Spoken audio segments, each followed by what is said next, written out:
When I first got here, I was getting a lot of information. There was a lot of residual energy everywhere, and it was very overwhelming.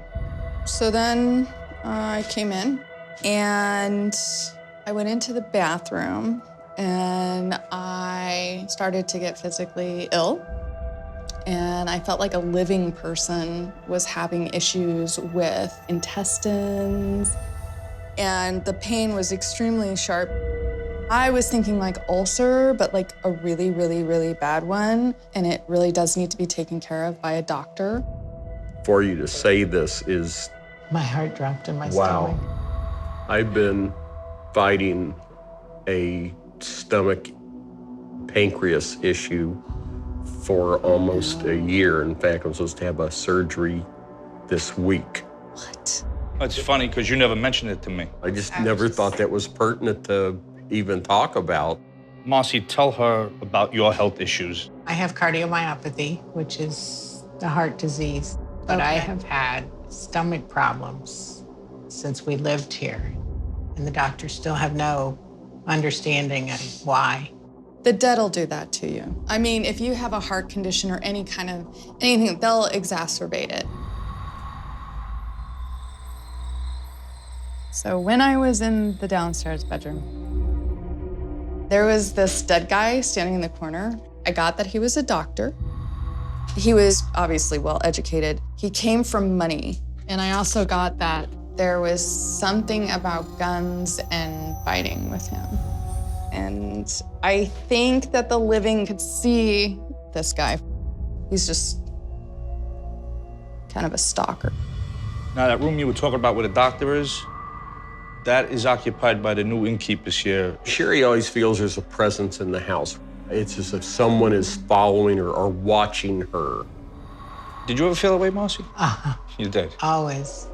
I felt like there was somebody walking behind me. No, Amy, this place used to be a doctor's office, actually. Wow. In fact, there was 2 different doctors that lived and treated patients right here. The first guy was named Dr. Walter Dixon.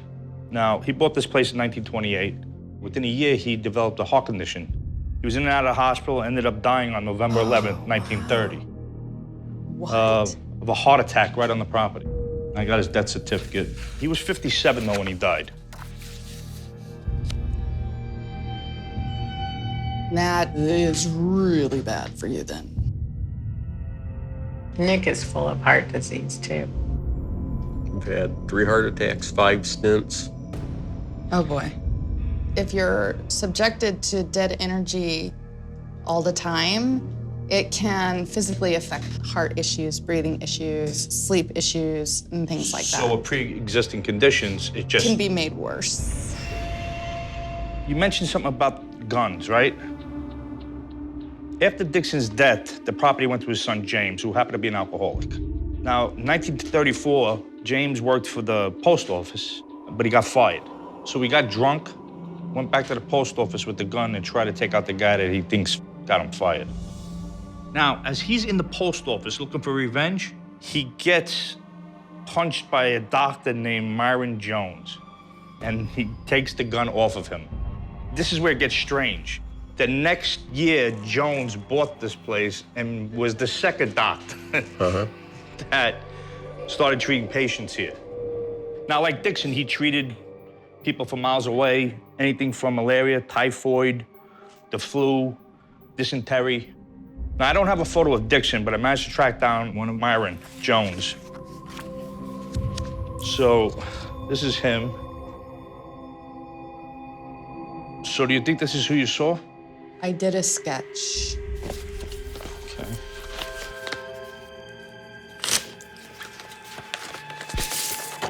I don't know, Amy. This is a pretty similar looking guy. You take that mustache away.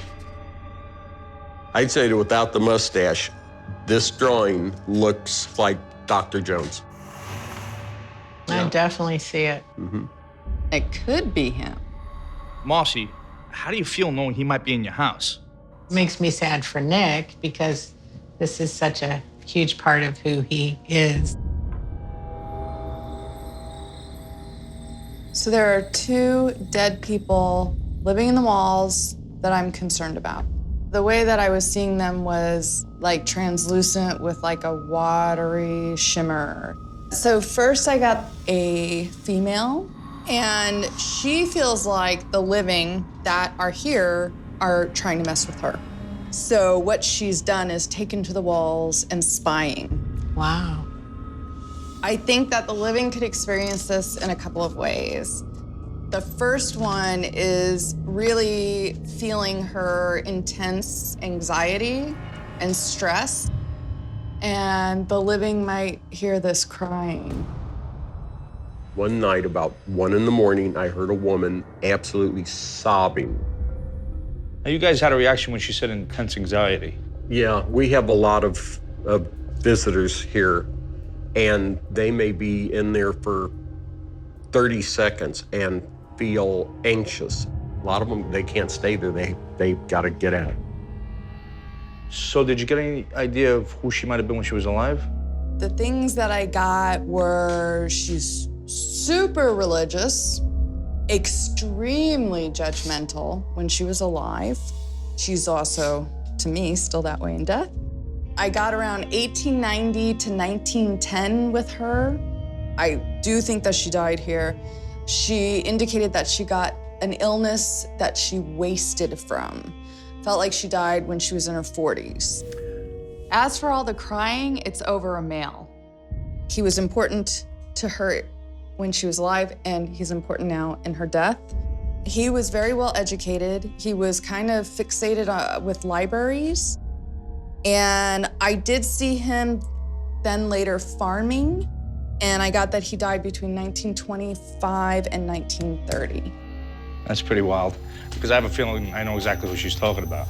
So now, back in 1859, a woman named Emily McComb moved onto the property with her husband, Reverend Jacob McComb. You said the woman you saw was religious and judgmental. Well, Emily came from a large religious family, which may be how she wound up marrying a preacher. As far as the age of the time period you got, was pretty damn close. Emily died right here on the property in 1872. She was only 40 years old. Now, you said the man was educated and that you also saw him farming. Jacob McComb was a reverend, he was a teacher, and a farmer. He did all three. Wow. Now, you said that the woman gets really emotional about the guy, right? Well, get this. Her husband, Jacob, moved on pretty quick after she died. Within 3 months, he buried her and remarried. Oh, my. Now, you said the man died between 1925 and 1930? Yes. Well, Reverend McComb died in 1927. Wow. Now, do you think the woman could have been Emily McComb? Could be. Oh, I feel bad for her now.